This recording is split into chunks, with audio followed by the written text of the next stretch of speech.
Alors en début d'émission, je parlais de ce terme jeune senior, parfois flatteur, parfois énervant. C'est justement le cas pour notre David Abiker. Bonjour David. Bonjour Elena, bonjour les seniors, les experts. Excusez-moi. Alors si je vous... Ce n'est pas un lapsus, merci David.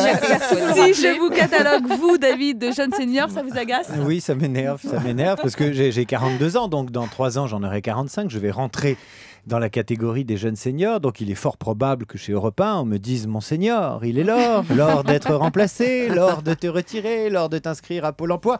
Et donc je trouve cette expression idiote parce qu'elle me rappelle évidemment le temps qui passe et elle est dangereuse parce qu'elle installe dans nos têtes un étrange renoncement.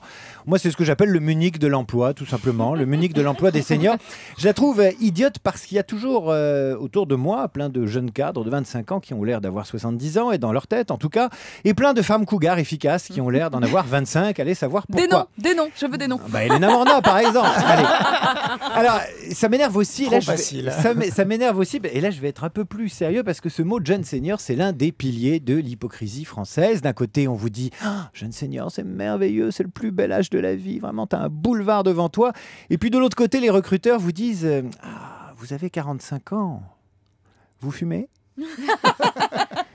Et enfin, vous avez l'État qui joue sur 2 tableaux, puisque d'un côté, il explique qu'il faut sauver les seniors, et de l'autre, il encourage depuis 25 ans les pré-retraites pour faire de la place aux jeunes, tout en expliquant qu'il va falloir bosser jusqu'à 62, 65, 67 ans pour financer les retraites et la grande dépendance. En psychologie, on appelle ça la double injonction contradictoire. D'un côté, on vous dit « tu es merveilleusement jeune », et de l'autre côté, on vous dit « casse-toi, vieux con ».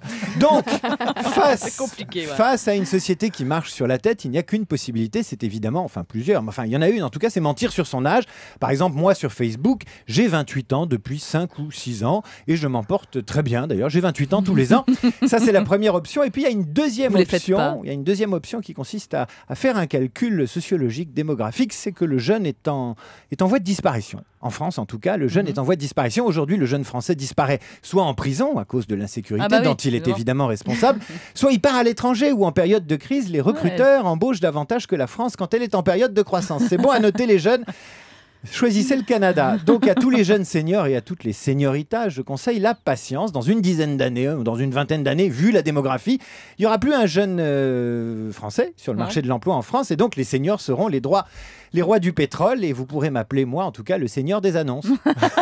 Merci David. Je rappelle à vos éditeurs qu'on peut vous dire tous les mois chez Marie-Claire. Oui. Et vous nous entraînez vers où là? Ce mois-ci, je vous parle de ma banquière qui est un peu senior sur les bords et un peu cougar beaucoup au milieu. Bon, allez, dans un instant, on parle avec un marchand du bonheur, Jackie Gallois.